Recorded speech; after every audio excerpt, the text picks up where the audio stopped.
بسم اللہ الرحمن الرحیم۔ آن حضرت صلی اللہ علیہ وآلہ وسلم نے فرمایا، تم میں سے کوئی شخص ایماندار نہ ہوگا جب تک اس کے والد اور اس کی اولاد اور تمام لوگوں سے زیادہ اس کے دل میں میری محبت نہ ہو جائے۔ صحیح بخاری حدیث نمبر 15۔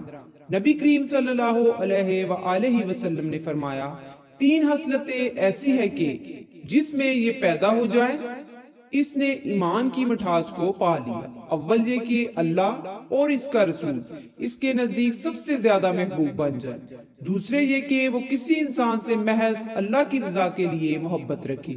تیسرے یہ کہ وہ کفر میں واپس لوٹنے کو ایسا برا جانے جیسا کہ آگ میں ڈالے جانے کو برا جانتا ہے۔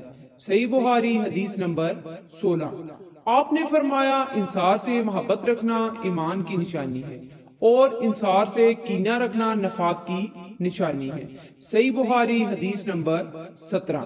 عبادہ بن صامت رضی اللہ تعالیٰ عنہ جو بدر کی لڑائی میں شریک تھے اور لیلۃ العقبہ کے 12 نقیبوں میں سے تھے، فرماتے ہیں کہ رسول اللہ صلی اللہ علیہ وآلہ وسلم نے اس وقت جب آپ کے گرد صحابہ کی ایک جماعت بیٹھی ہوئی تھی، فرمایا کہ مجھ سے بیعت کرو اس بات پر کہ اللہ کے ساتھ کسی کو شریک نہ کرو گے، چوری نہ کرو گے، زنا نہ کرو گے، اپنی اولاد کو قتل نہ کرو گے اور نہ عمدن کسی پر کوئی ناحق بہتان باندھو گے اور کسی بھی اچھی بات میں خدا کی نافرمانی نہ کرو گے، اور جو کوئی تم میں اس عہد کو پورا کرے گا تو اس کا ثواب اللہ کے ذمہ ہے، اور جو کوئی ان بری باتوں میں سے کسی کا ارتکاب کرے اور اسے دنیا میں اسلامی قانون کے تحت سزا دے دی گئی تو یہ سزا اس کے گناہوں کے لیے بدلہ ہو جائے گی، اور جو کوئی ان میں سے کسی بات میں مبتلا ہو گیا اور اللہ نے اس کے گناہ کو چھپا لیا تو پھر اس کا معاملہ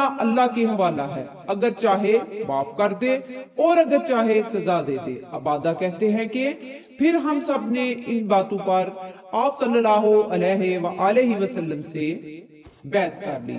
صحیح بخاری حدیث نمبر 18۔ اے اللہ ہم سب کو ان احادیث پر عمل کرنے کی توفیق عطا فرما، آمین۔ صلی اللہ تعالی علیہ وآلہ وسلم۔